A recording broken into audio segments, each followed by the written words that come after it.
यहीको अब बायोडाइभर्सिटीको अब एउटा डेफिनेसन जस्तो भनौँ त्यसको बारेमा कुरा गऱ्यौँ होइन। अब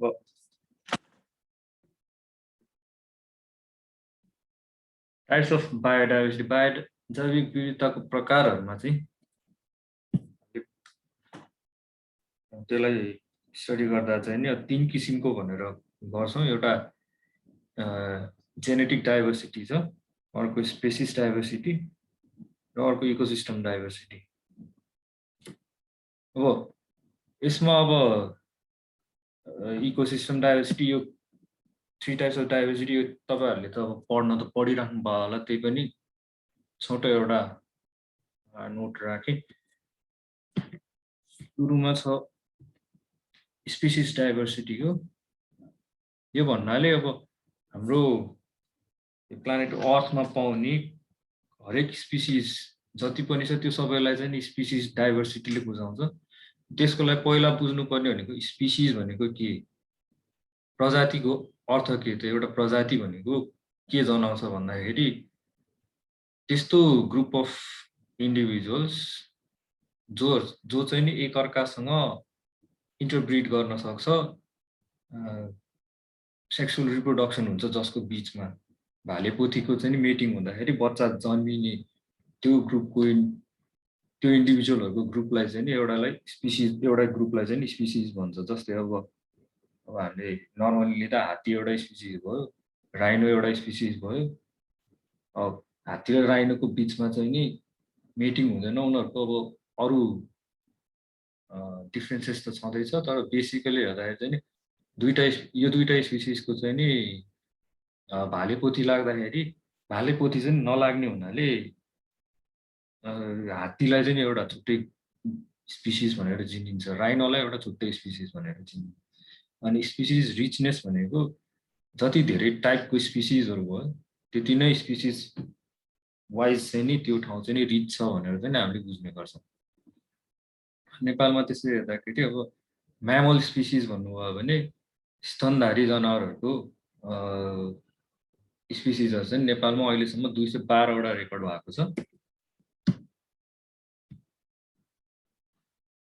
स्पिसिस डाइभर्सिटी भित्र फेरि आउने भनेको जेनेटिक डाइभर्सिटी भयो, आनुवंशिक विविधता। स्पिसिस डाइभर्सिटीको एउटा फंक्सन छ भने जेनेटिक डाइभर्सिटीको पनि आफ्नै एउटा महत्त्व हुन्छ। जस्तै स्पिसिस डाइभर्सिटी चाहिँ नि त्यो ग्रुप अफ इन्डिभिजुअलमा गयो भने त्यो एउटा स्पिसिस भित्र पनि छिरेर हेर्नुभयो भने उनीहरुको बीचमा जेनेटिक डाइभर्सिटी हुन्छ। अब त्यसरी जेनेटिक डाइभर्सिटी हुँदाखेरि कहिलेकाहीँ सब स्पिसिसहरु पनि हुन्छ। जस्तै बाघको हेर्नुभयो भने हाम्रो अहिले तत्काल पाउने भनेको 6 वटा बाघको एउटा स्पिसिस छ, तर त्यो भित्र 6 वटा सब स्पिसिसहरु छ, जसमध्ये हाम्रो नेपालमा पाउने प्यान्थेरा टाइग्रिस पनि एउटा सब स्पिसिस हो। अब यी सब स्पिसिसहरुको बीचमा चाहिँ नि अब रिप्रोडक्सन त हुन्छ, तर उनीहरुको बीचमा पनि अझै केही जेनेटिक डिफरेन्सेस भएको हुनाले उनीहरुलाई चाहिँ सब स्पिसिसमा राखिएको छ। त्यो सब स्पिसिस भित्र पनि गएर हेर्नुभयो भने हरेक इन्डिभिजुअलमा जेनेटिक डाइभर्सिटी चाहिँ नि हुन्छ। सिम्पल हामीले आफ्नो डोमेस्टिक लाइफमा हेर्दाखेरि चाहिँ नि कस्तो भन्दा हामीले कुकुरहरु पाल्छौँ, हरेकको घरमा छुट्टा छुट्टै कुकुर हुन्छ। कसैकोमा भुटे कुकुर होला, कसैकोमा जर्मन शेपर्ड होला हैन, कसैकोमा ल्याब्राडोर होला। अब यो फोटोमा देखाए जस्तो चिवावा, बीगल, रटवाइलर भन्ने यिनीहरु कुकुरकै जातहरु हो। यिनीहरु सबै हेर्दाखेरि चाहिँ नि एउटा स्पिसिस हो डग भनेर। उनीहरुको बीचमा ब्रिडिङ गरायो भने ब्रिडिङ पनि हुन्छ, तर उनीहरुको केही फिजिकल क्यारेक्टरिस्टिकहरु, तर त्यसमा पनि मेनली चाहिँ नि जेनेटिक मेटेरियलहरु चाहिँ नि उनीहरुको डिफरेन्ट हुन्छ, जेनेटिक कम्पोजिसन फरक हुन्छ। त्यसैले गर्दा एउटै स्पिसिस भइकन पनि भित्र चाहिँ नि डाइभर्सिटी ल्याउने त्यसलाई चाहिँ नि जेनेटिक डाइभर्सिटी भन्छ। त्यसको जेनेटिक डाइभर्सिटीको चाहिँ नि अहिलेको उसमा महत्त्व चाहिँ नि धेरै छ, किनकि पपुलेसनहरु वाइल्ड लाइफको कुनै पनि वाइल्ड लाइफहरुको चाहिँ पपुलेसनहरु चाहिँ नि घट्दो क्रममा छ पहिलाको दाँजोमा हेरेर। त्यस्तो हुँदाखेरि उनीहरु सानो सानो पकेट पपुलेसनमा छन्। घट्दो क्रममा हुनुको कारण अर्को उसमा चाहिँ नि अब हेबिटेट फ्र्यागमेन्टेसन हेबिटेट आइसोलेसन, हेबिटेट डिस्ट्रक्सनहरू भयो। यसले गर्दाखेरि चाहिँ पकेट पपुलेसनहरूमा छ, सानसानो पपुलेसनमा सीमित एरियाहरूमा छ। यस्तो उसमा चाहिँ नि वाइल्ड लाइफलाई एउटा मेन अहिलेको चुनौती भनेको जस्तो अहिले हाम्रो मान्छेको बिचमा आएको छ कोभिड-19, त्यस्तै गरेर कुनै किसिमको एउटा महामारी, जस्तै अब चितवनमा हेर्नुभयो भने चितवन राष्ट्रिय निकुञ्जमा अहिले 93वटा बाघ भनेको छ। अब बाघको लगभग 1000 स्क्वायर किलोमिटरमा। अब यो भनेको सानो एरिया, हामीले यसो बुझ्दा ठुलो जस्तो लाग्ला, तर वाइल्ड लाइफ पपुलेसनको हिसाबले हेर्दाखेरि, एउटा इकोसिस्टमको हिसाबले हेर्दाखेरि सानो एरिया हो। यो ठाउँमा चाहिँ बाघलाई चाहिँ हामीलाई कोभिड-19 अहिले आए जस्तो बाघलाई कुनै किसिमको त्यस्तो महामारी देखियो भने त्यसले चाहिँ नि अब हामीले टाइममा कन्ट्रोल गर्न सक्यो भने एउटा कुरा, टाइममा कन्ट्रोल गर्न सकिएन भने यदि त्यो महामारीले अलिक विकराल रूप लियो भने चाहिँ चितवनको यो जम्मा 93वटा टाइगर भनेको सकिनलाई धेरै टाइम लाग्दैन। त्यही भएर त्यस्तो खालको रोगहरूसँग लड्नलाई चाहिँ नि जेनेटिक डाइभर्सिटीले चाहिँ नि डाइभर्सिटी बढी भएको पपुलेसनले चाहिँ नि बढी त्यस्तो रोगहरूसँग लड्न सक्ने हुन्छ। अब हामीले इम्युनिटी भन्छौँ नि, हाम्रो प्रतिरोधात्मक शक्ति, जेनेटिक डाइभर्सिटी जति धेरै भएको पपुलेसन छ त्यो पपुलेसनलाई चाहिँ नि त्यो पपुलेसनको चाहिँ इम्युनिटी पावर चाहिँ अहिले हाई हुन्छ, किनकि उनीहरूको बिचमा डिफ्रेन्ट टाइपको जिनहरू चाहिँ नि भालेपोथी लाग्दाखेरि एक आपसमा इन्टरचेन्ज भइरहेको हुन्छ, एक्सचेन्ज भइरहेको हुन्छ, जसले गर्दाखेरि चाहिँ नि जन्मिने अफस्प्रिङहरूमा चाहिँ नि धेरै प्रकारको रोगहरूसँग लड्न सक्ने इम्युनिटी पावर चाहिँ नि बढाइरहेको हुन्छ। जेनेटिक डाइभर्सिटीको एउटा मेन इम्पोर्टेन्स चाहिँ नि अहिलेको उसमा आएर चाहिँ नि सन्दर्भमा आएर त्यो छ। त्यस्तै गरेर अब इकोसिस्टम डाइभर्सिटी भन्छ। अब हामीले बायोडाइभर्सिटी भन्दाखेरि जनावर, वनस्पति सबै चिजलाई लिन्छौँ र उनीहरू बस्ने वासस्थानलाई पनि लिन्छौँ। त्यो हाम्रो बायोडाइभर्सिटीको डेफिनेसनमै छ। उनीहरू बस्ने त्यो वासस्थानलाई पनि जनाउँछ बायोडाइभर्सिटी भन्नाले। त्यसकारणले हाम्रो इकोसिस्टमको डाइभर्सिटी हेर्दाखेरि चाहिँ नि अब कसैले अब कम्युनिटी डाइभर्सिटी भनेर भन्छन्, कसैले हेबिटेट डाइभर्सिटी भन्छन्, कसैले ल्यान्डस्केप डाइभर्सिटी भन्छन्। जे होस्, यो वाइल्ड लाइफ जुन वन्यजन्तु र वनस्पति छ उनीहरू चाहिँ नि बस्ने ठाउँ, विचरण गर्ने ठाउँ, त्यसको डाइभर्सिटीलाई चाहिँ नि इकोसिस्टम डाइभर्सिटी भनेर जनाउँछौँ हामीले। अब यी त भए डेफिनेसनहरू। अब हल्का प्र्याक्टिकल्ली युज गर्दाखेरि चाहिँ नि हेर्दाखेरि चाहिँ नि अब हामीले डाइभर्सिटी भनेको के कसरी बुझ्ने भन्दा एउटा लेमन हिसाबले यहाँ देखाइएको दुईटा फिगर छ, यसमा अब तपाईँले बुझिसक्नुभयो होला डाइभर्सिटी बीमा आइछ, किनकि रेड ब्याकग्राउन्डमा सेम साइज सेम कलरको इन्डिभिजुअलहरू चाहिँ एमा छ भने बीमा चाहिँ नि रेड ब्याकग्राउन्डमा सेम साइज तर डिफ्रेन्ट कलरको इन्डिभिजुअलहरू छ, सेम साइज सेम सेप अनि डिफ्रेन्ट कलरको इन्डिभिजुअल छ होइन। त्यसै गरेर नेक्स्ट स्लाइडमा हेर्नुभयो भने यसमा पनि एमा भन्दा बीमा बढी छ। अब हेर्दा लगभग उही देखिन्छ, तर बीमा चाहिँ नि हाम्रो भित्र भएको आइटमको सेपहरू चाहिँ नि फरक छ होइन। त्यसै गरेर यो स्लाइडमा हेर्नुभयो भने एमा भन्दा बीमा नै बढी छ, किनकि यो भित्र भएको जुन आइटमहरू छ उनीहरू चाहिँ नि हेर्दा उस्तै छ, तर रेड ब्याकग्राउन्डको साटो यो बी डायग्राम बीमा चाहिँ नि ब्याकग्राउन्ड चाहिँ फरक छ होइन। यो भन्नाले अब तपाईँले हामीले कसरी नै बुझ्न सकिन्छ भने सुरुमा देखाएको पिक्चर भनेको त्यो भनेको जेनेटिक डाइभर्सिटी भन्ने बुझौँ होइन। एउटै सेपको गोलो जनावर, गोलो सेपहरू थियो होइन। यसमा चाहिँ एउटै ब्याकग्राउन्डमा, जस्तै अब ग्रासल्यान्डमा भनौँ न, यो चाहिँ नि एउटा किसिमको हेबिटेट छ, त्यसमा चाहिँ नि जुन भित्रको आइटमहरू छ उनीहरू चाहिँ नि सबै एउटै प्रजातिको छ, एउटै स्पिसिसको छ। अब बीमा हेर्नुभयो भने त्यो स्पिसिसहरूभित्र अघि भनेको जस्तो जेनेटिक डाइभर्सिटी हरेक इन्डिभिजुअल चाहिँ अर्कोबाट अलिक फरक हुन्छ। उनीहरूभित्रको त्यो जेनेटिक डाइभर्सिटी फरक भएको चाहिँ नि यसले जनाउँछ लेमन हिसाबमा बुझ्दाखेरि है।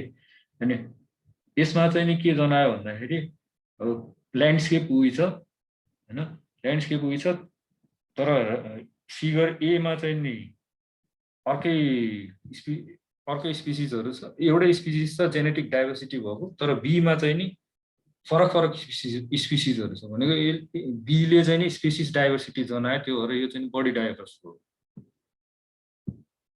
अब सीमा हेऱ्यो भने यसमा चाहिँ स्पिसिस मात्रै होइन जेनेटिक डाइभर्सिटी मात्रै होइन स्पिसिस डाइभर्सिटी मात्रै होइन, यसमा चाहिँ इकोसिस्टम पनि डाइभर्सिटी भएको एक किसिमले यसले चाहिँ डिनोट गर्छ। त्यही कुरालाई अब हामीले प्र्याक्टिकली हेर्दाखेरि चाहिँ नि यस्तो देखिन्छ। अब जस्तै यो अगाडिको 1 नम्बर फिगरमा हेर्नुभयो भने यो मकैबारी छ, पुरै ल्यान्डस्केपमा मकैबारी मात्रै लगाएको छ। यो अकुपेसनल फार्मिङ गर्ने यो विदेशी उसहरूमा चाहिँ नि बढी देखिन्छ यो ठुलो बगान छ मकैबारीको। तर दोस्रो फिगरमा हेर्नुभयो भने यहाँ डिफ्रेन्ट काइन्ड अफ भेजिटेसन छ, खोला बगेको छ, ल्यान्डस्केप पनि टेरेन पनि हेर्नुभयो भने उबड खाबड छ, पहाड छ, खोल्सा छ, समतल ठाउँहरू छ भनेको। अब 1 नम्बर फिगरमा यस्तो खालको हेबिट्याट भयो भने यहाँ अब जनावर बस्दैन भन्ने चाहिँ होइन, बस्छ। यस्तोमा मकैबारीमा पनि छुट्टै उसको इकोसिस्टम हुन्छ, तर त्यसमा चाहिँ डाइभर्सिटी हुँदैन। अब डाइभर्सिटी कसरी हुँदैन भन्दा कसरी कम हुन्छ भन्दाखेरि चाहिँ नि तपाईँको मकै जेले किरा फट्याङ्ग्रा चराचुरुङ्गी जनावर जेले मकै खान्छ अनि उनीहरूमाथि डिपेन्डेन्ट गर्ने अरू जनावरहरू जे छ त्यति मात्रै पाइन्छ त्यो ठाउँ। तर तपाईँको सेकेन्ड पिक्चर हेर्नुभयो भने त्यहाँ भनेको डाँडा काँडामा पाउने, समतलमा पाउने, घाँसे मैदानमा पाउने, जङ्गलमा पाउने, खोलामा पाउने हरेक किसिमको जनावर पाइन्छ। त्यो भएर त्यस्तो उसमा चाहिँ नि डाइभर्सिटी बढी हुन्छ। यो पनि त्यसैको एक्जाम्पल हो। अहिलेको कन्टेक्स्टमा हेर्ने हो भने अब नेपालमा चाहिँ नि विभिन्न किसिमको स्टडी रिसेन्ट स्टडीहरूले अपडेट गर्दै गएको डेटा अनुसार अब चरा यतिवटा पाइन्छ, म्यामल्सहरू 212वटा पाइन्छ भनेको छ होइन, हर्पेटो फाउना यतिवटा भनेको छ, वनस्पति यतिवटा भनेको छ। त्यो हिसाबले हेर्दाखेरि चाहिँ अहिलेको कन्टेक्स्टमा टोटल ग्लोबल एरिया हेऱ्यो भने नेपाल चाहिँ लेस देन 1% एरिया कभर गरेको छ। तर त्यति सानो ठाउँमा पनि हामीले हेऱ्यौँ भने मेजोरिटी त नभनौँ, साइजको हिसाबले चाहिँ नि हुनुपर्ने भन्दा धेरै नै जनावरहरू हामीसँग छ। जस्तै चरा हेर्नुभयो भने ओभर 9% छ, म्यामल्स हेर्नुभयो भने झन्डै 5% जति त म्यामलै छ ग्लोबल सिनारीमा पाउने म्यामल स्पिसिसहरूको होइन। हो त्यो हिसाबले हेऱ्यो भने चाहिँ नेपाल चाहिँ नि बायोडाइभर्सिटीको अनुसारले एकदम रिच हेबिट्याटमा पर्छ।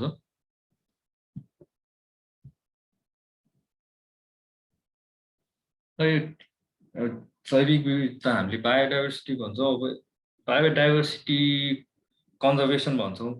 यसको कन्जर्भेसन किन गर्ने त अहिलेको मूल कुरा चाहिँ नि अब त्यसैमा आउँछ। बायोडाइभर्सिटी हामीले हाम्रो कल्चरली पनि बायोडाइभर्सिटी कन्जर्भ गर्नुपर्छ भन्ने एक किसिमको धारणा त छ। पहिलादेखि नै अब बाघ चाहिँ नि दुर्गाको सवारी हो, दुर्गाको वाहन हो, उसलाई चाहिँ नि मार्नु हुँदैन भन्ने अब त्यस्तो किसिमले चाहिँ नि हरेक जनावरलाई चाहिँ नि एउटा रिलिजियस आइकनको रूपमा चाहिँ नि हामीले चित्रण गरेको चाहिँ पाउँछौँ। त्यसको अर्थ के भन्दाखेरि उनीहरू पक्का त्यो दुर्गाकै वाहन हुने, अब छुचुन्द्रो गणेशको त्यस्तो भन्ने त अब त्यो आफ्नो ठाउँमा छ, त्यो मान्ने कुरा चाहिँ विश्वास छैन। तर त्यसको बुझेअनुसारको मूल उद्देश्य भनेको यो जनावरहरू चाहिँ नि पवित्र हुने, यिनीहरू चाहिँ नि एकदम यिनीहरू चाहिँ नि नभई नहुने चिजहरू हो, हामीलाई यिनीहरूको चाहिँ संरक्षण गर्नुपर्छ भन्ने त्यो मेसेज जाओस् भन्ने हिसाबले रिलिजियसली आएको कुरा पनि हुनसक्छ। अब त्यो आफ्नो ठाउँमा छ, तर किसिमको चाहिँ नि हाम्रो कल्चर छ। त्यो कल्चर भइसकेको हुँदाखेरि हामीलाई मान्छेहरूसँग त्यसरी यो बायोडाइभर्सिटी कन्जर्भेसनको कुरा डायलगहरू गर्न चाहिँ नि त्यति अप्ठ्यारो चाहिँ हुँदैन। तर प्रब्लम के छ भन्दाखेरि हामीले चाहिँ नि यो मेसेजहरू चाहिँ नि राम्रोसँग पुर्याउन सकिरहेको छैन। उनीहरूलाई थाहा छ के अरे मौरी पनि एउटा स्पिसिस पऱ्यो बायोडाइभर्सिटीकै एउटा उसमा। उनीहरूले चाहिँ नि मान्छेहरूले चाहिँ पहिल्यैदेखि कल्चरली नै आफ्नो आफ्नो घरमा घार राख्ने त्यस्तो गरेर जोगाउने गरेका छन्। त्यसको फाइदा के भयो त, मह पनि खान पाइयो, उता बारीमा लगाएको तोरी पनि पोलिनेसन हुन्छ। त्यो त उनीहरूलाई त्यो पोलिनेसन गर्छ यो गर्छ भन्ने थाहा नहोला, तर काहीँ न काहीँबाट त्यो कन्सेप्ट आएछ, त्यो कन्जर्भेसन चाहिँ नि गर्नुपर्छ भन्ने सबैलाई थाहा छ। तर अब त्यसको इम्पोर्टेन्स के भन्ने कुरा उनीहरूलाई डाइरेक्ट त्योसँग हामीले अहिलेको सिनारियोमा लिङ्क गराउन सक्यो भने उनीहरूले चाहिँ नि त्यो कुरा अझ राम्ररी सिरियसली लिन्छ, अलि राम्ररी ग्रास्प गर्छ। जस्तै एउटा इम्पोर्टेन्स भनेको त अब बेसिक फुड र एनर्जीको भयो। डाइभर्सिटी भएन भने हाम्रो खानामा पर्ने अधिकतम कुराहरू भनेको भेजिटेबल्समै पर्छ। अब नन भेज खाने भनेको त्यही माछा मासु हो, त्यसमा धेरै डाइभर्सिटी छैन नहोला, तर हाम्रो खाने उसमा चाहिँ सबभन्दा बढी भनेको डाइभर्सिटी भनेको भेजिटेबल्समा छ। अब त्यो कुराहरू भयो। त्यसले गर्दाखेरि हामीलाई चाहिँ नि फुड, खाना र ऊर्जाको चाहिँ नि एउटा राम्रो स्रोत हो। जैविक विविधताले दिन्छ त्यो स्रोत। अब त्यस्तै गरेर अघि भने जस्तो आध्यात्मिक धार्मिक भ्याल्यु भइहाल्यो। अनि जलवायुसँग परिवर्तनसँग अहिलेको जल्दो बल्दो टपिक क्लाइमेट चेन्ज, योसँग पनि यसलाई पनि हामीले मिनिमाइज गर्न सक्ने एउटा राम्रो उपाय भनेको बायोडाइभर्सिटी कन्जर्भेसनको थ्रुबाट हुन्छ। किनकि बायोडाइभर्सिटी भनिसकेपछि त्यसमा हामीले जनावर मात्रै होइन कि वनस्पति पनि आयो। अब वनस्पतिको संरक्षण गर्दा तपाईँहरूलाई थाहा छँदैछ कार्बन सिक्वेस्ट्रेसन हुन्छ, कार्बन रिलिज घट्छ। त्यसले गर्दाखेरि चाहिँ नि क्लाइमेट चेन्जमा पनि बायोडाइभर्सिटी कन्जर्भेसनको चाहिँ नि एउटा राम्रो इम्पोर्टेन्स छ।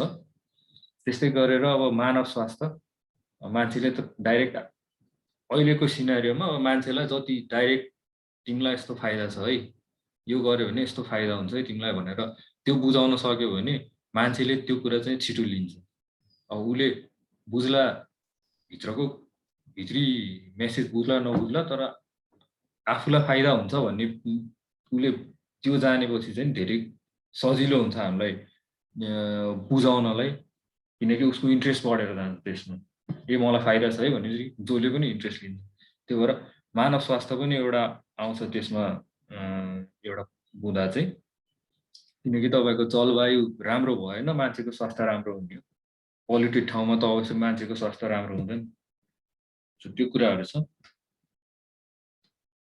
त्यस्तै गरेर अब अरू फाइदाहरू भनेको त्यही कुराहरूमा आउँछ, अघि भनेकै कुराहरूमा आउँछ। त्यो मध्ये पनि अब अहिलेकोलाई हाम्रो तपाईँ जस्तो यङ भाइ बहिनीहरूलाई चाहिँ नि अब यो वाइल्ड लाइफ कन्जर्भेसनको फिल्डमा आउनु खोज्नु भएको छ भने बायोडाइभर्सिटी कन्जर्भेसनको नेचरमा काम गर्नु मन छ भने चाहिँ यो अध्ययन अनुसन्धानको लागि पनि राम्रो अपर्च्युनिटी दिन्छ त्यसले।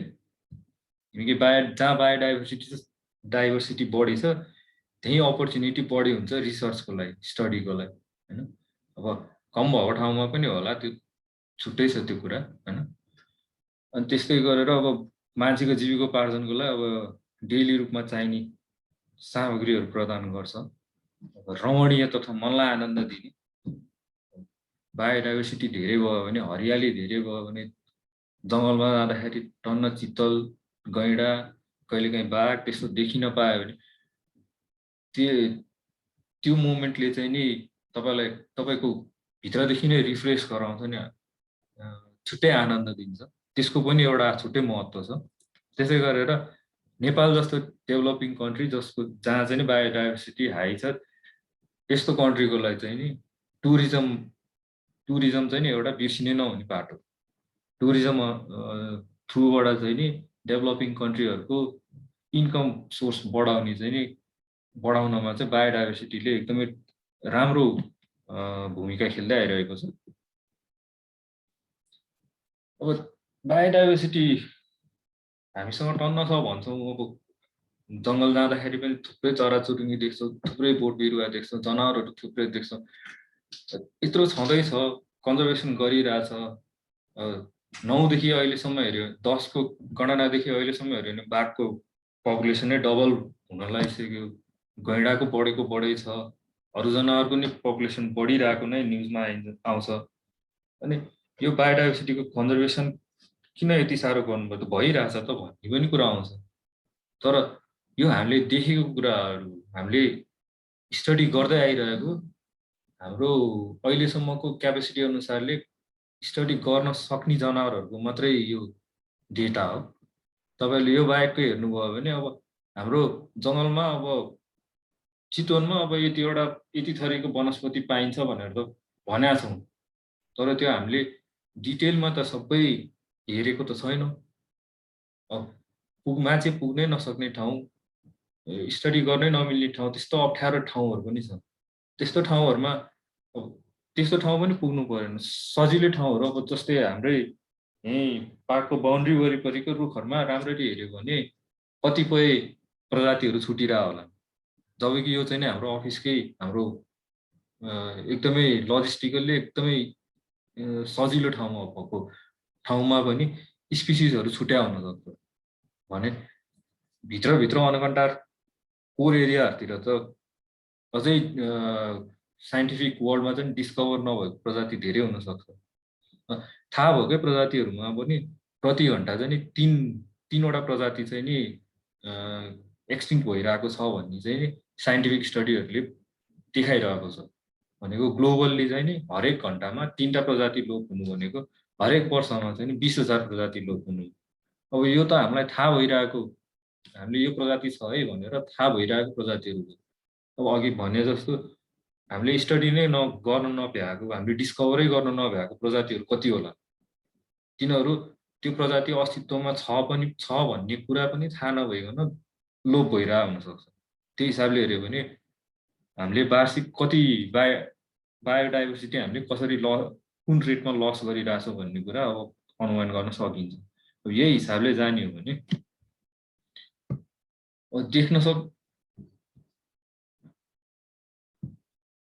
देख्न सक्ने हिसाबबाट लोप हुने भनेको हामीले थाहा भइसकेको परापूर्वकालमा बस्ने डाइनोसर जस्तै अरू जनावरहरू छन्। यिनीहरू चाहिँ नि हामीले अहिले हेऱ्यो भने फसिल्सहरू मात्रै भेट्छौँ, जनावर भेटिँदैन। त्यो भनेको उनीहरू पहिला थिए धरतीमा तर लोप भएर गइसक्यो। अब यो मध्ये अब डाइनोसर त अब प्राकृतिक कारणले गयो। अब यो भुते महाहात्ती भन्छ, वुली म्यामथ, यो पनि प्राकृतिक कारणले, यो चाहिँ नि प्राकृतिक कारण प्लस मान्छेले गर्दाखेरि चाहिँ लोप भएको भन्ने अहिलेको तर्क छ। आइस एज चाहिँ नि एन्ड भयो, प्लानेट चाहिँ नि वार्म हुँदै गयो, त्यही बेला मान्छे पनि विकसित भएर हन्टिङ गर्न थाल्यो। अनि यो दोहोरो मारले गर्दाखेरि चाहिँ नि यो जनावर चाहिँ लोप भएको भन्ने भनाइ छ। यो डोडो भन्ने चरा पनि लोप भएर गइसक्यो होइन। अब हाम्रै पालामा यो प्यासेन्जर पिजन भनेर फर्स्ट वर्ल्ड वार, जहाँसम्म लाग्छ फर्स्ट वर्ल्ड वारतिर युज हुन्थ्यो। यो परेवामा चाहिँ नि खुट्टामा मेसेज बाँधेर एउटा क्याम्पदेखि अर्को क्याम्पमा मेसेज गर्ने, त्यति बेलाको टेलिफोन भनौँ, यो परेवाले गर्थ्यो त्यति बेला। त्यसै भएर यो पिजनको नामै प्यासेन्जर पिजन भनेर राखिएको छ। यो पनि लोप भएर गयो। त्यस्तै गरेर यी भयो लोप भएर गइसकेकाहरू। अब हामीसँग छ, अझै पनि अस्तित्वमा छ, तर लोप हुने खतरामा छ यो जनावरहरू चाहिँ। गैँडा भयो, बाघ भयो, यिनीहरू चाहिँ लोप हुने अवस्थामा छ। सङ्ख्या त छ तर अघि भने जस्तो सानसानो पकेट पपुलेसनहरूमा छ, फ्रेगमेन्टेड हेबिटेटमा छ, आइसोलेटेड भएर बसेको छ। थोरै थोरै भएको सङ्ख्यामा भएपछि जनावरहरूको अघि भने जस्तो जेनेटिक डाइभर्सिटी घट्दै जान्छ। त्यो भएपछि उनीहरूमा चाहिँ नि फिजिकल, इम्युनोलोजिकल, अब त्यो अलिकति मेडिकल टर्म हो, उनीहरूको चाहिँ भित्रबाट चाहिँ नि नेचुरल त्यस्तो केही आयो भने जस्तो रोग व्याध भयो त्यस्तोहरूसँग लड्ने क्षमता चाहिँ कम हुँदै जान्छ। त्यही माथि अब हेबिटेट फ्रेगमेन्टेसनले गर्दाखेरि उनीहरूमा पर्ने स्ट्रेस भयो, मान्छेहरूसँग ह्युमनसँग हुने कन्फ्लिक्ट भयो, कन्फ्लिक्टले गर्दा मान्छेले चाहिँ नि बिख हालेर मार्ने, करेन्ट लाएर मार्ने, पासो थापेर मार्ने गर्ने जस्तो त्यस्तो रिट्यालिएटरी एक्सनहरू भयो, पोचिङ छँदैछ। यस्तो यस्तो कारणले गर्दाखेरि चाहिँ नि यिनीहरूको सङ्ख्यामा चाहिँ नि ह्रास आउँदै गइरहेको छ, जुन चाहिँ नि अहिलेको उसमा चाहिँ नि कन्टेक्स्टमा चाहिँ नि एकदमै इम्पोर्टेन्ट इस्यु हो। अब जुन भनेको जनावरहरू नै नभइसकेपछि, वनस्पति नै नभइसकेपछि मान्छेको पनि अस्तित्व त्यसपछि कायम रहन सक्दैन।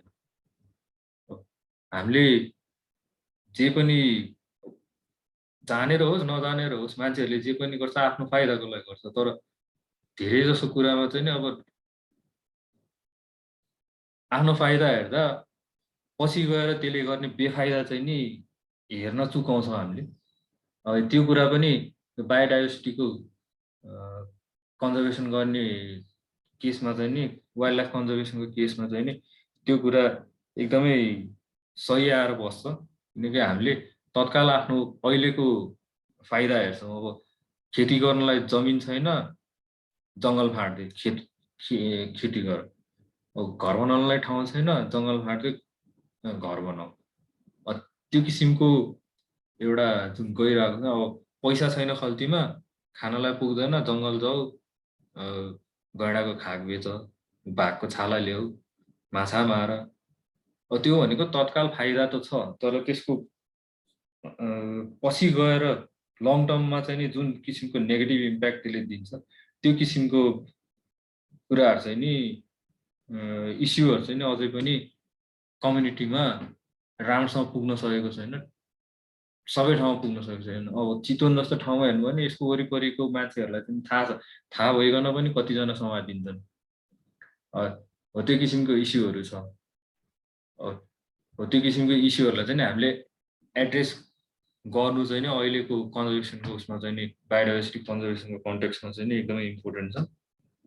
होइन भने नेक्स्टमा चाहिँ नि नेक्स्ट इन लाइन चाहिँ नि ह्युमन्स नै छ।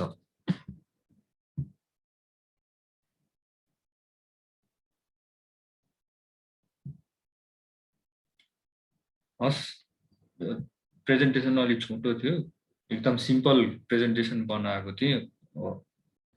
तपाईँहरूलाई कुनै किसिमको त्यस्तै जिज्ञासा छ कि सोध्न चाहनुहुन्छ भने सोध्न सक्नुहुन्छ।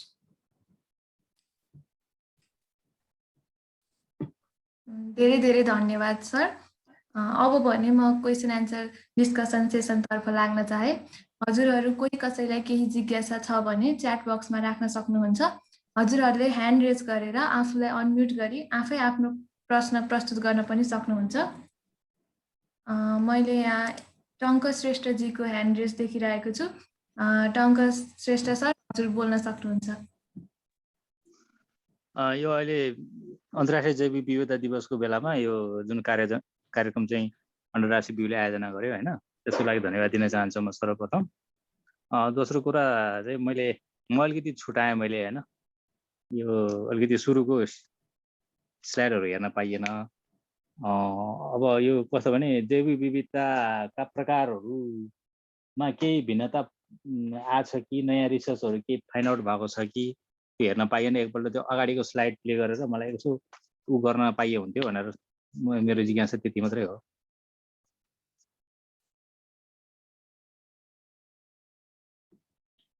हजुर, त्यसमा चाहिँ नि अब खासै त्यस्तो डिपली चाहिँ नि गएको छुइनँ म। हाम्रो हजुरलाई एकैछिन सेयर गरिदिइहाल्यो त्यो स्क्रिन रेडी। मैले चाहिँ नि यसमा राखेको भनेको त्यही टाइप्स अफ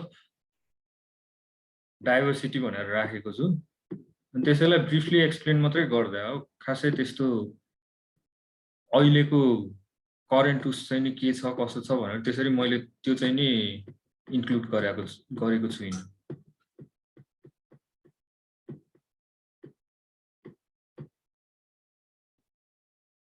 खालि सुरुमा स्टार्ट गर्दाखेरि बायोडाइभर्सिटीको डेफिनेसन दिएँ, त्यसपछि चाहिँ डाइरेक्ट बायोडाइभर्सिटी हामीले कति प्रकारको डाइभर्सिटी भनेर, जैविक विविधता कति प्रकारका हुन्छन् भनेर चाहिँ नि छोटो एउटा नोट मात्रै दिएको। त्यसमा चाहिँ नि जेनेटिक डाइभर्सिटी भयो, इकोसिस्टम र स्पिसिस डाइभर्सिटी। इकोसिस्टम डाइभर्सिटी सबभन्दा ठुलो स्केलको भयो, त्यो भित्र गयो भने हामीले स्पिसिस डाइभर्सिटी भेट्छौँ। स्पिसिस भित्र पनि गयो भने एउटै स्पिसिस भित्र हुने जेनेटिक डाइभर्सिटी, त्यसको बारेमा चाहिँ कुरा गरे।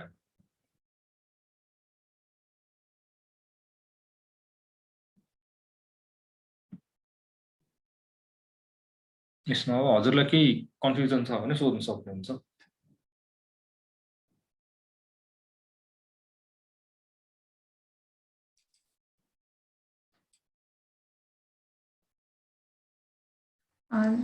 Thank you so much sir. Sir हजुरले फेरि पनि केही प्रश्न सोध्न चाहनुहुन्छ र? मैले हजुरको ह्यान्ड रेज अझै पनि देखिरहेको छु, त्यही भएर यदि क्वेसन सोध्न चाहनुहुन्छ भने हजुर राख्न सक्नुहुन्छ। म्युट भएको छ।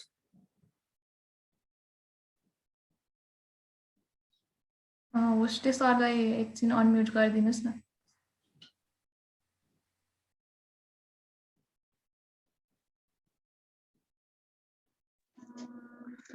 मेरो एउटा जिज्ञासा के रह्यो भनेदेखि अहिले यो जुन वैज्ञानिक वन व्यवस्थापनको जुन कार्यविधि अहिले हाम्रो खारेज भयो नि, यो खारेज हुनुमा एउटा चाहिँ कारण के देखाइएको थियो भनेदेखि यसले जैविक विविधता विनाश गर्यो भनेर भनिएको थियो हजुर।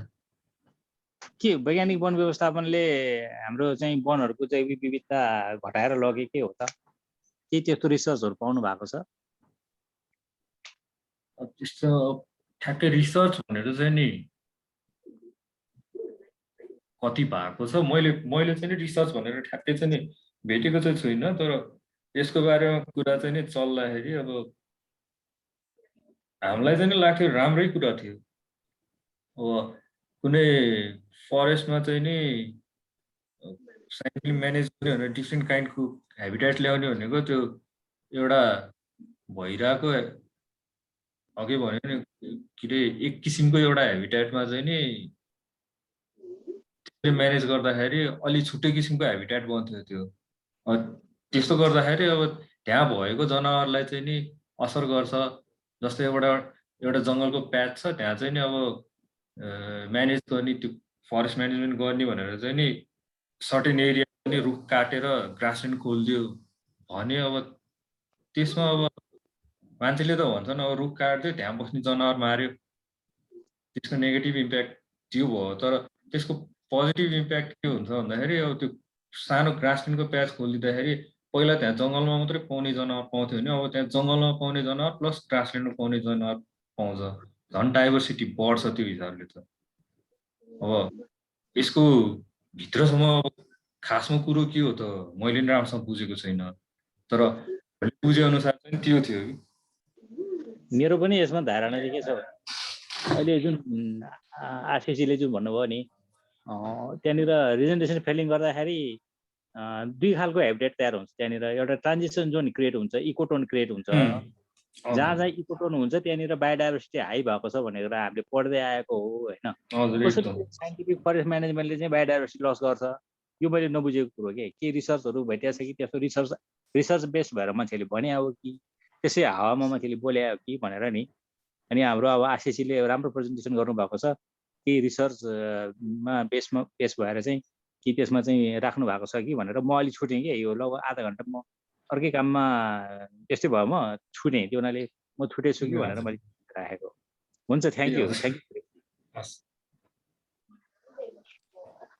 Thank you so much sir. अब भने म दतेन्द्र घोलेजीको प्रश्न पढ्न गइरहेको छु। वन पैदावार सङ्कलन, उपयोग तथा जैविक विविधता संरक्षणलाई के कसरी एकैसाथ व्यवस्थापन गर्नु पर्ला?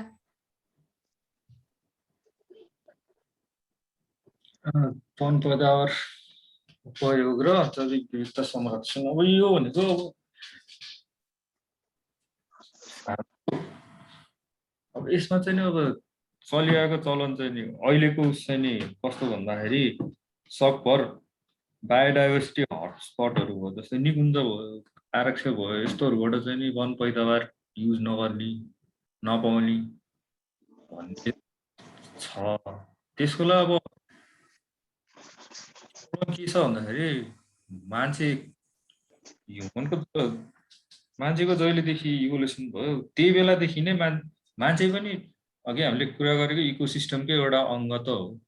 मान्छे त्योभन्दा बाहिर त छैन नि। उसले पनि त्यहीँभित्र बसेर अरू जीव जन्तु वनस्पति त्योसँग अन्तर्क्रिया गर्ने जनावर, एउटा जनावर नै हो मान्छे पनि। त्यो हिसाबले हेर्दाखेरि त अब हामीले हाम्रो मानव सभ्यता विकास भएदेखिको हामीले चाहिँ नि जङ्गलमै निर्धारित छौँ मान्छे।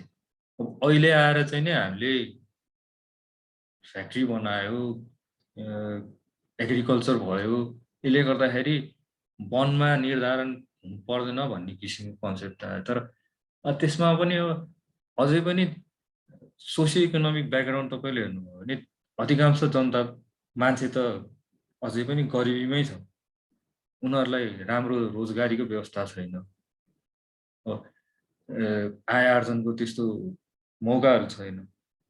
त्यो भइसकेपछि उनीहरू लास्टमा गएर केमा निर्भर हुन्छ भन्दाखेरि त्यही पहिल्यैदेखि ऐतिहासिक उसदेखि जे आइरहेको छ त्यही गर्छ, उनीहरूले जङ्गलमै जाने।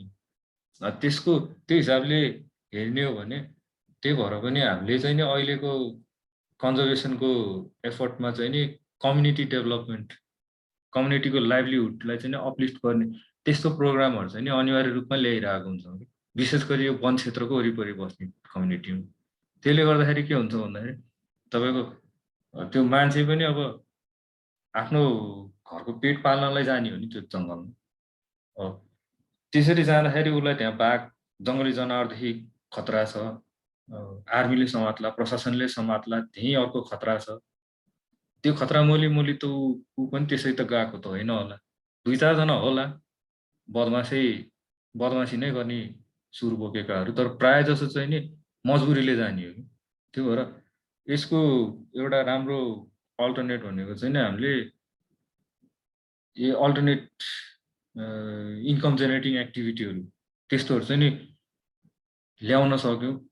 त्यसरी गरिबीको उसमा बस्ने त्यो समुदायहरूलाई चाहिँ नि हामीले उकास्न सक्यौँ भने यो प्रब्लममा चाहिँ धेरै नै के भन्छ कमी आउँथ्यो होला।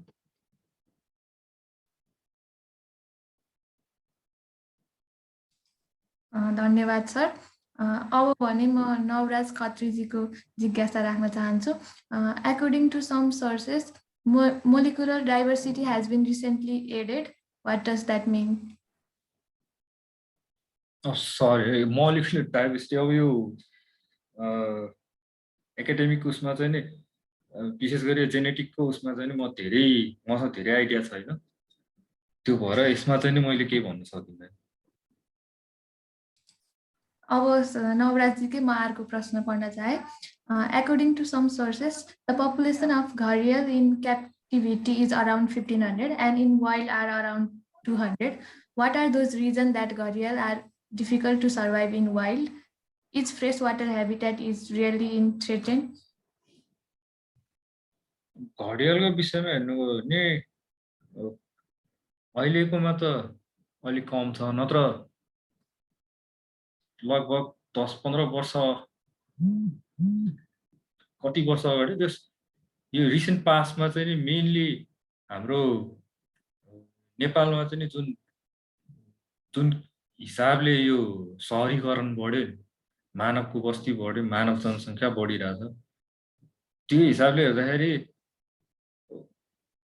मानव जनसङ्ख्या बढेपछि बस्ने ठाउँ चाहियो, बस्ने ठाउँ भएपछि घर चाहियो। अनि मेन चाहिँ नि हो त्यो घर बनाउने उसमा चाहिँ क्रममा चाहिँ बाहिरको कन्टेक्स्टहरूमा हेऱ्यो भने सरकारले अपार्टमेन्ट सिस्टम बनाइदिया हुन्छ। प्रायः जसो अपार्टमेन्ट सिस्टममा बस्दाखेरि एउटै ठुलो बिल्डिङमा 100 मान्छे बस्छन्, त्यसमा चाहिने रिसोर्स, नेचुरल रिसोर्सहरू कम हुन्छ, डिमान्ड कम हुन्छ। नेपालको चाहिँ नि कस्तो छ भने प्रथा हरेक परिवारले एउटा आफ्नै छुट्टै घर बनाउँछ। बाबुआमासँग छुट्टियो, 3टा छोराहरू छ भने 3टै छोराले सकभर आफ्नो आफ्नो एउटा एउटा घर बनाउनु। त्यो किसिमको डिमान्डले गर्दाखेरि असर केमा पर्यो भन्दाखेरि यो ढुङ्गा गिटी बालुवा ढुवानी के अरे उत्खनन गर्ने यिनीहरूलाई चाहिँ बढी युज भयो नि। त्यसले गर्दाखेरि चाहिँ नि मेनली त्यो रिजनले गर्दाखेरि घडियालहरूको चाहिँ नि तपाईँको एकदम सेन्सिटिभ जनावर हो फेरि यो। मगर गयो भनेको माटोमा, हिलोमा, पोखरीमा, तालमा जस्तोमा पनि बस्छ। घडियाल भनेको फेरि बगिरहेको सङ्लो पानी भएको ठाउँमा मात्रै बस्छ। अनि यस्तो ठाउँमा मात्रै फुल पार्छ जहाँ चाहिँ नि पोहोर या परार साल बाढीले ल्याएर थुपारेको नयाँ बालुवाको फ्रेस ढिस्को भएको ठाउँ। अब मान्छेलाई पनि चाहिएको छ त्यही बालुवा घर बनाउनलाई। घडियाललाई पनि त्यही चाहिएको छ। मान्छेले त्यो राम्रो ठाउँको बालुवा चाहिँ नि उनीहरूले झिक्दिएपछि त घडियालले नि बनाउने घर फुल पार्ने त्यही बालुवामा हो। अनि त्यो जुन फुल पार्ने ठाउँ नै नभएपछि त उनीहरू अफकोर्स कि त माथि आउनु पर्यो कि तल जानु पर्यो खोलामा। खोलामा अब नेपालबाट तराईभन्दा माथि आयो भने घरियाललाई वासस्थान छैन, उनीहरूको अटोमेटिक जाने भनेको त्यो हो र तल जाने।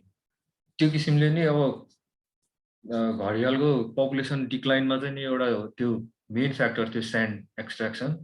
त्यसपछि रिभर पल्युसन पनि छ, फ्रेस वाटर हेबिटेट थ्रेटन भएको भन्ने कुरामा पनि त्यो पनि छ। तर फ्रेस वाटर हेबिटेट अब घडियाल पाउने स्थान जस्तै कर्णाली बेसिन भयो, हाम्रो यो नारायणी बेसिन भयो, यो उसमा चाहिँ नि पल्युसन त छ तर त्यसरी उनीहरूको एक्जिस्टेन्स नै थ्रेट गर्ने त्यो हिसाबले चाहिँ नि quality fresh water river quality चाहिँ नि घटेको छ त भन्न नमिल्ला। तर मेन भनेको उनीहरूकोलाई ब्रिडिङ ग्राउन्ड चाहिँ छैन यहाँ। त्यसले गर्दाखेरि चाहिँ नि घडियालको पपुलेसन चाहिँ नि घट्यो।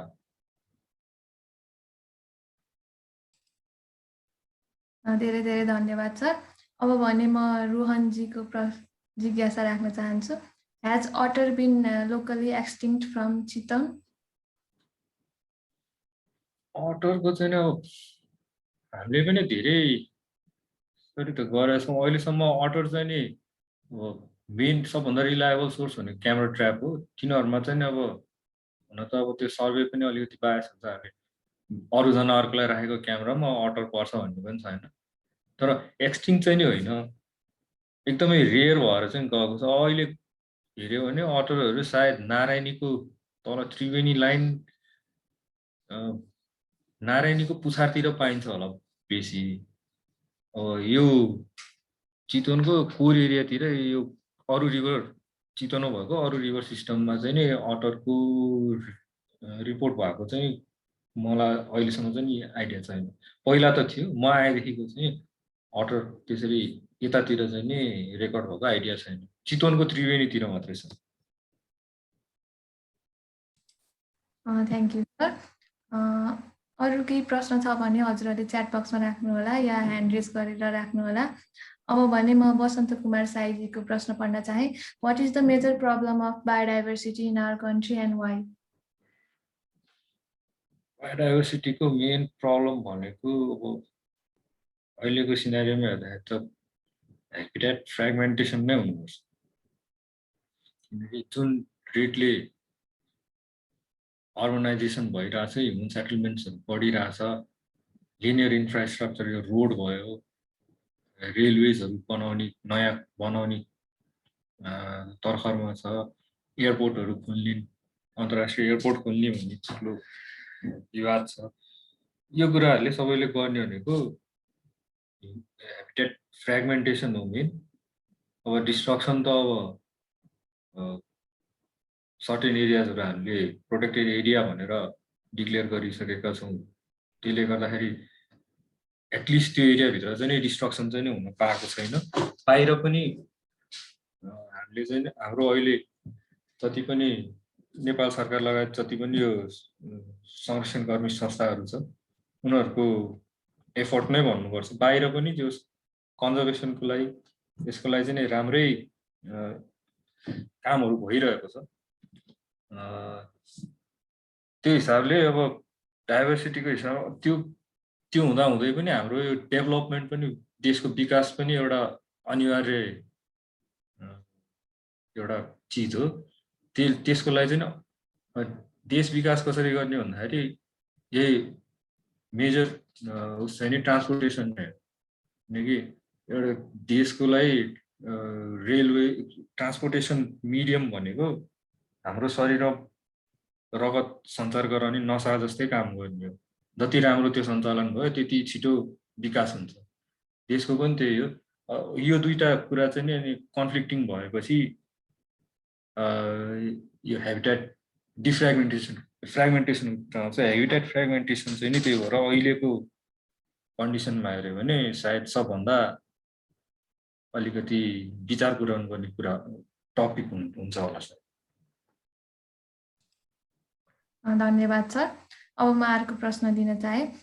Status of carnivore diversity in the eastern lowlands of Nepal and the research opportunities in those areas. Eastern lowlands भनेपछि ठ्याक्कै कुन एरिया टार्गेट गर्नु सक्नुहुन्छ? कोशी? रोहनजी हजुरले कुन एरिया टार्गेट गर्नु? East of Koshi. अनम्युट गरेर भनिदिनु होला। अहिले रिप्लाई गर्नुभएको इस्ट अफ कोशी भन्नुभएको छ। त्यता पनि राम्रो छ। अब अझै पनि राम्रोसँग एक्सप्लोर नभएको एरिया हो। 2 वर्ष 3 वर्ष जस्तो अगाडि त हामी पनि गएको थियौँ माथि पूर्व मेचीदेखि नै चुरेको लाइनसम्म, लोल्यान्ड्सदेखि चुरेको लाइनसम्म चाहिँ सर्वे गरे हो। त्यति बेला फनल एसेसमेन्ट नै गरे हो, बायोडाइभर्सिटी सर्वे। अब त्यो सायद त्यस्तो विस्तृत रूपमा चाहिँ त्यो पहिलो होला त्यो सर्वे त्यसरी गरेको। त्यहाँ एक्ज्याक्ट त थाहा भएन, तर हुनसक्छ। त्यो एरियामा पनि राम्रो छ अपर्च्युनिटी। ह्युमन डिस्टर्बेन्स चाहिँ त म्याक्सिममै छ। अब कोचिङदेखि लिएर वाइल्ड लाइफ क्याप्चरिङहरू त्यस्तोहरू पनि 3-4वटै हामीले लाइभ केसेसहरू पनि देख्यौँ। लाइभ केसेस भन्नाले आफ्नो अगाडि त होइन कि त्यस्तो भएको, जस्तै रुख घरमा मृग बाँधेर राख्ने, बँदेल पालेर राख्ने, त्यस्तो कुराहरू चाहिँ देख्यौँ हामीले पनि। त्यस्तो समस्याहरू छ, तर अनएक्सप्लोर्ड छ। धेरै रिसर्चहरू स्टडीहरू भएको छैन। त्यो हिसाबले चाहिँ नि राम्रै हुन्छ त्यता पनि। धन्यवाद सर। अब भने म डट.इन प्रश्न पढ्न चाहे। एनटिएनसीले सञ्चालन गरिरहेका मुख्य कार्यहरू र क्याम्पसमा पढिरहेका विद्यार्थीहरूले के कस्तो फाइदा सुविधा प्राप्त गर्न सक्लान् भनेर राख्नुभएको छ। हामीले सञ्चालन गर्ने मेन कार्यक्रमहरू भनेको त अब यो डोनर बेस्ड प्रोजेक्टका कार्यक्रमहरू। त्यसमा अब अहिले 2-3वटा प्रोजेक्टको कामहरू चलिरहेको छ। अब 2 वर्ष लगभग 1.5 वर्षै भयो। कोरोनाले गर्दाखेरि अलि राम्रोसँग वेग चाहिँ लिन पाइरहेको छैन। अरू भनेको अब इमर्जेन्सी आउने गभर्मेन्टले एसाइन गरेको कामहरू हुन्छ। अब यहीँ अब लोकल पार्टिजहरूसँग गर्ने त्यस्तो विभिन्न धेरै किसिमका छन् कार्यक्रमहरू। त अब विद्यार्थी क्याम्पस पढिरहेको विद्यार्थीहरूलाई भनेको हामीले इन्भल्भ गर्न मिल्ने भनेको अब यही सर्वेजहरूमा हो। अब अरू त हाम्रो अब कम्युनिटिजहरूसँग यस्तो उसहरूसँग हुन्छ, त्यसमा अलि अप्ठ्यारै हुन्छ। यो सर्वे जस्तै अब अस्ति भर्खर भयो राइनो काउन्ट भयो, नेसनल टाइगर सर्वेहरू हुन्छ।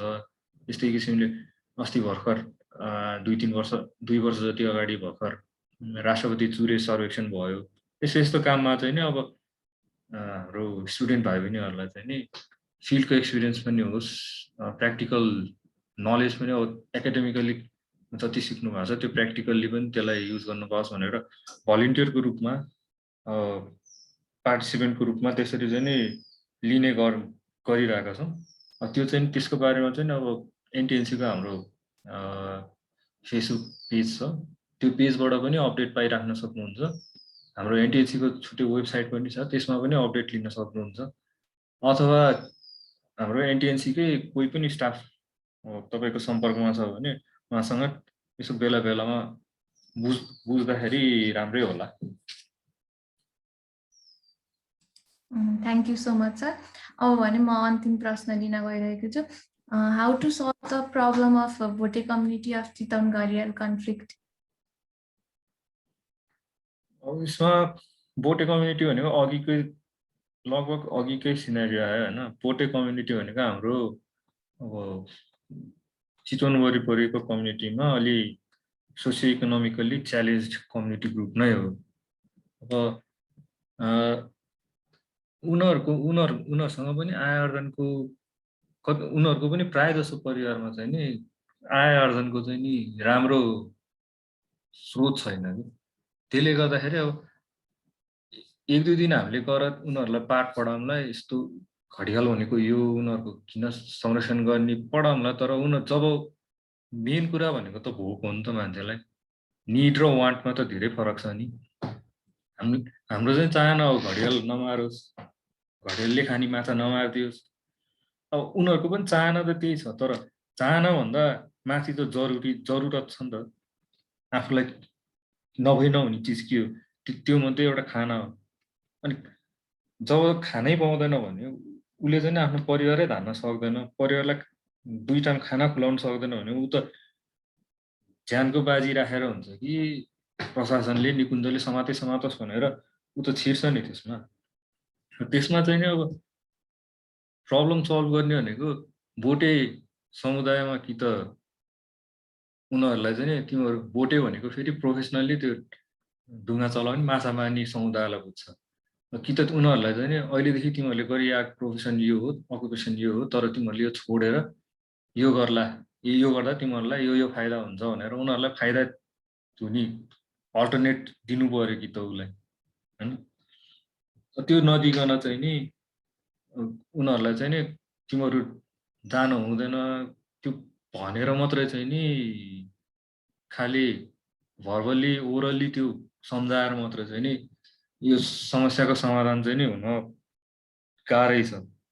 अर्को भनेको अब एउटा त इन्कम जेनेरेटिङ एक्टिभिटी दिनु पर्यो, अर्को भनेको अब उनीहरूको बालबच्चालाई टार्गेट गर्नु पर्यो कि त हामीले। टार्गेट भन्दा अलि नराम्रो सुन्ने होला है शब्द चाहिँ, तर भन्न खोजेको के भन्दा उनीहरूको बच्चा बच्चीलाई चाहिँ नि हामीले एजुकेसन दिन सक्यौँ, अलि राम्रो के भन्छ अपब्रिङ्गिङ चाहिँ नि उनीहरूको अलि राम्रो किसिमले गऱ्यौँ भने पछि गएर चाहिँ नि त्यसले हामीलाई चाहिँ नि फाइदा दिन सक्छ। अहिले नभए पनि पछि गएर त्यसले फाइदा दिन सक्छ। त्यो भएर यस्ता 1-2वटा बुदाहरू छन् जुनमा चाहिँ नि हामीले बढी काम गर्नुपर्छ घडियाल कन्जर्भेसनको लागि।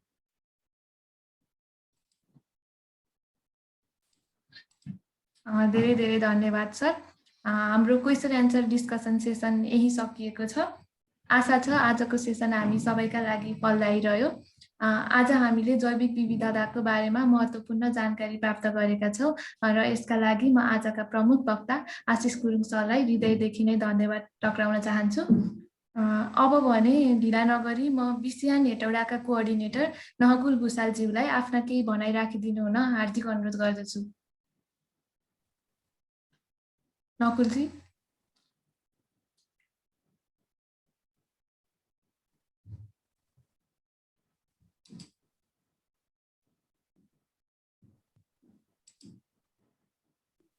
नकुलजी मलाई सुनिराख्नु भएको छ?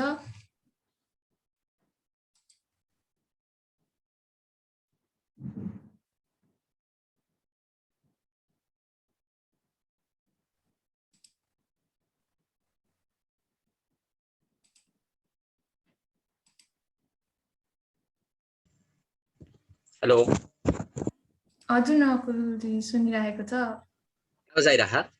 हजुर। सम्पूर्णमा नमस्ते। म नकुल भुसाल, बर्ड कन्जर्भेसन हेटौडाको संयोजक। बर्ड कन्जर्भेसन नेपाल एउटा नन प्रोफिट अर्गनाइजेसन हो। यसको मेन अफिस काठमाडौँ लाजिमबागमा रहेको छ। बिसियान हेटौडा यस संस्थाको लोकल कन्जर्भेसन ग्रुप हो र यस संस्थाले विशेष गरी चरा तथा तिनको वासस्थान, यिनीहरूको संरक्षण तथा जैविक विविधताको महत्त्व तथा जैविक विविधतालाई चाहिँ लिभलिहुडसँग कसरी समन्वय र सहकार्य गर्ने भन्ने काम गर्ने गर्दछ। र बिसियान हेटौडाले लिडरसिप डेभलपमेन्टका कुराहरू तथा बर्ड वाचिङ प्रोग्राम तथा बर्ड आइडेन्टिफिकेसन प्रोग्रामहरू चाहिँ राख्ने गर्दछन्। अब फर्स्ट अफ अल चाहिँ हामीले आज मे 22 अर्थात् इन्टरनेसनल बायोडाइभर्सिटी मूल नारा we are part of the सोल्युसन्सको विषयमा कुरा गर्न चाहन्छु म। चराकै कुराहरू गर्दाखेरि नेपाल एउटा सानो राष्ट्र भइकन पनि 886 प्रजातिका चराहरू पाइन्छ। यही चराकै कुराहरू चराहरूको जेनेटिक तथा स्पेसिस डाइभर्सिटी हेर्ने हो भने पनि यिनमा धेरै भिन्नता रहेको छ। साथै यिनीहरूको बसाइसराई गर्ने तथा यिनीहरू बस्ने इकोसिस्टम डाइभर्सिटीको कुराहरू पनि हेर्न सकिन्छ। साथै अब यिनीहरूले खानापिना गर्ने तथा बिहेभियर मोनिटरिङहरूको कुराहरू पनि हेर्दाखेरि यिनीहरूमा धेरै भिन्नताहरू हेर्न सकिन्छ। वन्यजन्तु तथा जैविक विविधता बीचको सम्बन्ध एकदमै उच्च रहेको छ। यिनीहरूको संरक्षणमा हामीहरू एकदमै हातेमालो गर्न जरुरी छ। बर्ड आइडेन्टिफिकेसन्स हामीले किन गर्छौँ, यिनीहरूको रेकर्ड हामीले किन गर्छौँ भन्ने कुराहरू चाहिँ जैविक विविधताहरूलाई हैन जैविक विविधताको समन्वय सम्बन्धहरूलाई चाहिँ अघि बढाउने तरिकाले चाहिँ हामीले पक्कै पनि यिनीहरूको पहिचान तथा लगत निकाल्ने कामहरू गर्दछौँ। बिसिएन हेटौडाले चाहिँ यस्तै बर्ड आइडेन्टिफिकेसन्स तथा रेकर्डहरूको हैन कामहरू गर्नुपर्ने छ आउँदा दिनहरूमा पनि। र अनियन्त्रित तथा जथाभावी प्रयोगले कयौं प्रजातिहरू लोप भइसकेका छन्, जस्तै रुफोस नेक हर्नबिल, पिङ्क हेडेड डगहरू तथा हैन व्हाइट बेलिड हिरोनहरू चाहिँ एकदमै 19th सेन्चुरीमा चाहिँ देखिएको थियो र अहिले देखिएको छैन। यिनीहरू एक्सटिन्ट नै भइसके र क्रिटिकल इन्डेन्जरहरूमा रहेको yellow breasted bunting, red headed भल्चरहरू पनि हैन लोप हुने अवस्थामा छन्। यिनीहरूको संरक्षण गर्नु जरुरी छ। र सम्पूर्ण साथीहरू सिनियर जुनियरहरूलाई म के भन्न चाहन्छु भने आजको यस जैविक विविधताको दिवसको दिन हामी सबै मिलेर यस संरक्षणमा हातेमालो गरौँ। हस्, धन्यवाद। जय संरक्षण। धेरै धेरै धन्यवाद नकुलजी। अब भने म एनवाइसी हेटौडाकी रिप्रेजेन्टेटिभ सृजना खनालज्यूलाई आफ्ना केही भनाइ राखिदिनु हुन अनुरोध गर्दछु।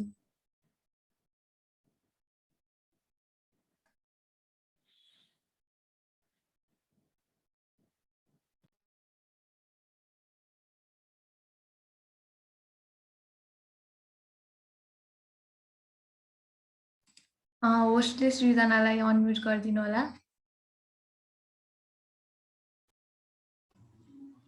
धन्यवाद दिदी। सर्वप्रथम सम्पूर्णमा मेरो नमस्कार। मेरो नाम सृजना खनाल। म वनसङ्घका हेटौडामा अध्ययनरत छु। म एनओसी हेटौडामा फन्ड रेजर भाइस कोअर्डिनेटरको रूपमा काम गरिरहेकी छु। आजको यस बायोडाइभर्सिटी डेको अवसरमा आयोजना गरिएको वेबिनारमा एनओसिएको रिप्रेजेन्टेटिभको रूपमा मलाई बोल्ने अवसर दिनुभएकोमा म धेरै धेरै आभारी छु। एनओसी भनेको एउटा देशभरिको युवाहरू संलग्न भएको नन प्रफिट अर्गनाइजेसन हो, जसले अहिलेको जुन जल्दो बल्दो इस्यु रहेको छ क्लाइमेट चेन्ज, त्यस रिलेटेड इस्युहरूसँग डिल गर्ने गर्दछ।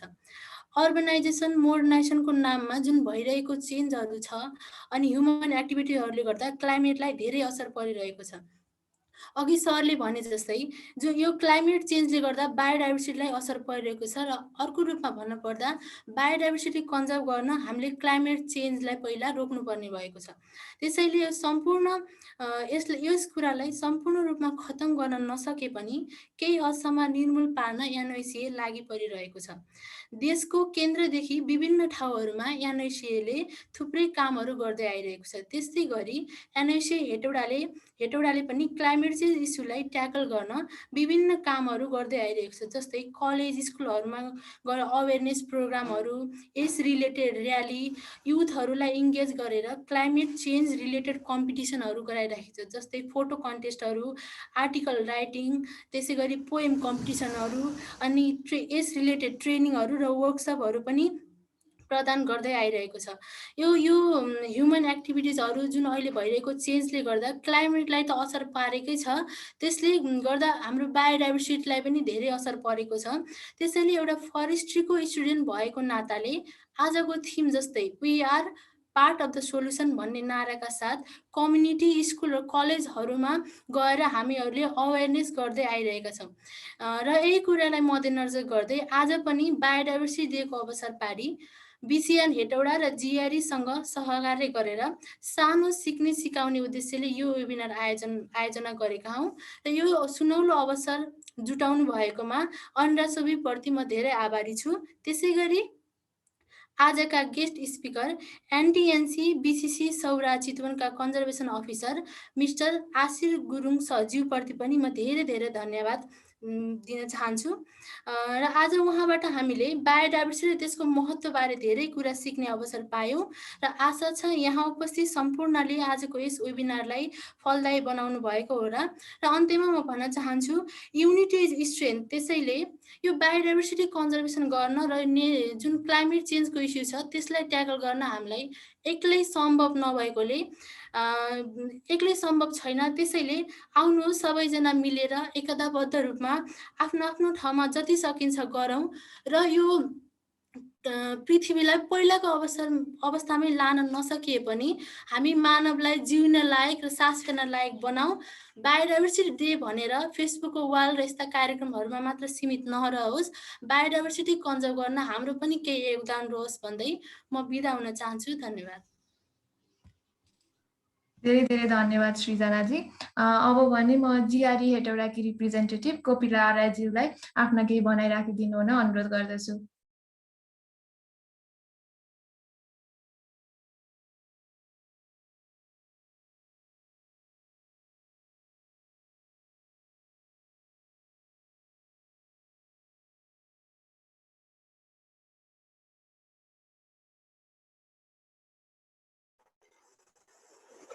धन्यवाद कार्यक्रम सञ्चालिकाज्यू।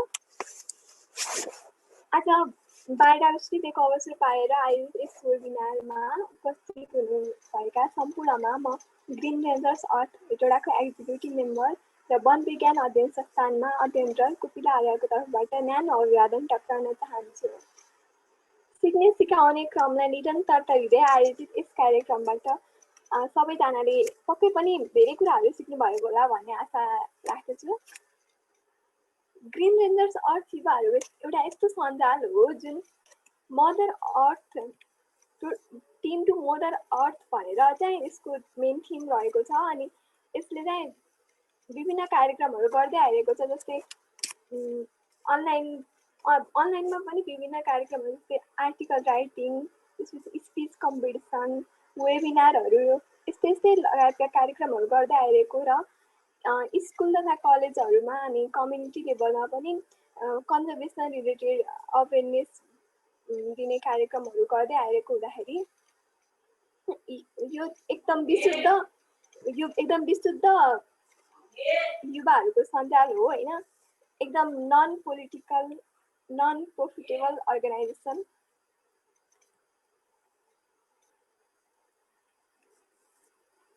अनिराश्य भ्युज अनि त्यसपछि green rangers earth NYC Hetauda BCN Hetauda को सहकार्यमा आयोजित यस कार्यक्रम जस्तै आगामी दिनहरूमा पनि यसरी नै सहकार्य गर्दै विभिन्न कार्यक्रमहरू आयोजना गरिनेछ।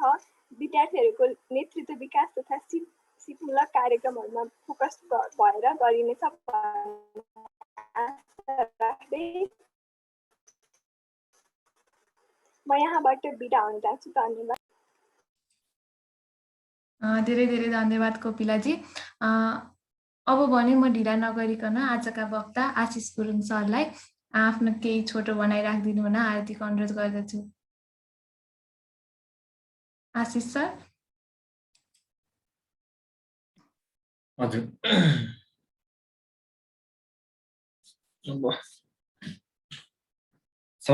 मेन कुरा त सबैजना आउनुहुने यसमा सहभागी हुने सबै सहभागीहरूलाई धैर्यतापूर्वक सुनिदिनु भएको,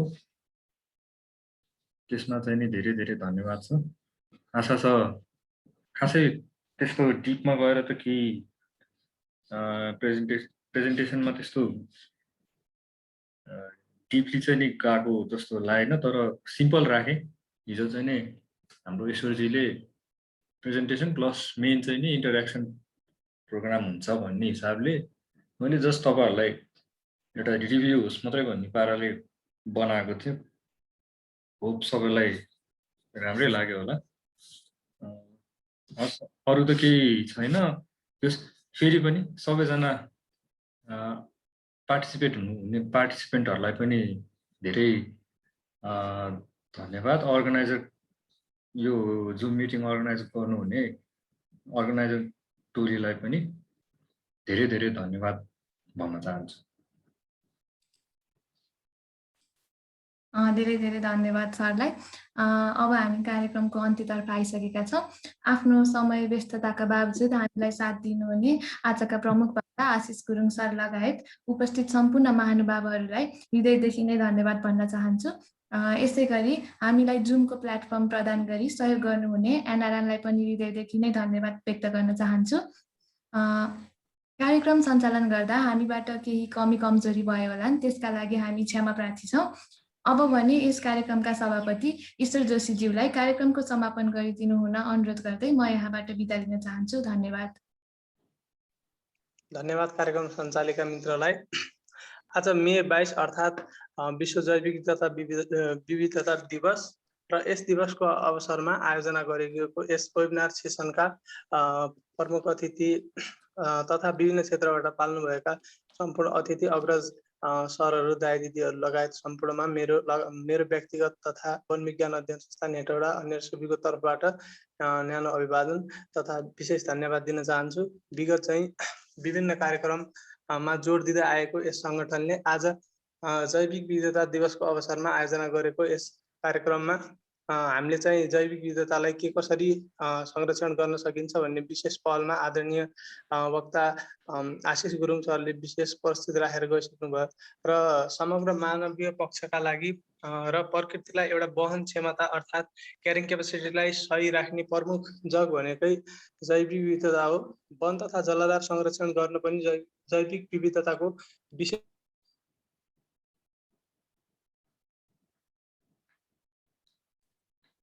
अनम्युट भएको छ, अनम्युट गर है। माफ गर्नु होला।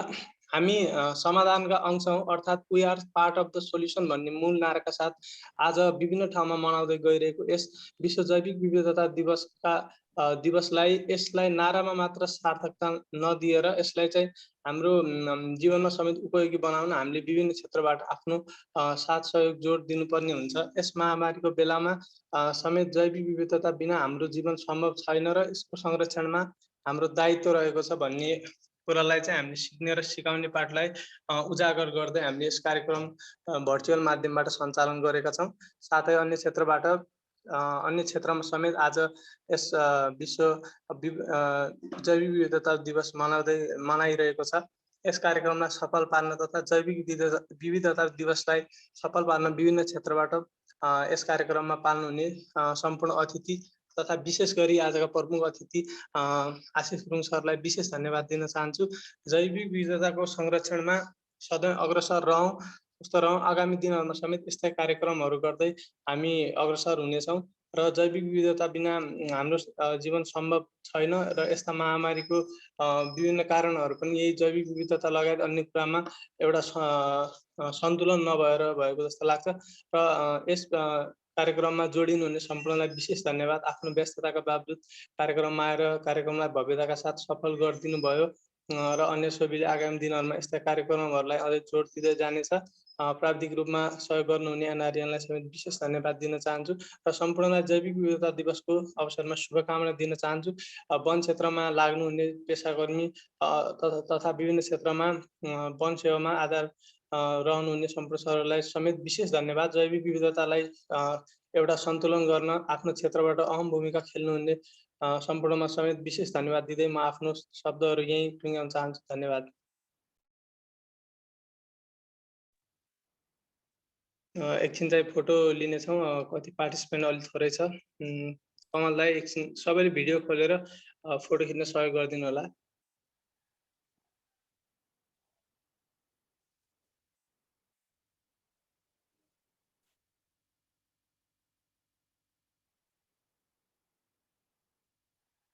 एकछिन भिडियो अन गरिदिनु होला कोक्सको मिल्ने जति।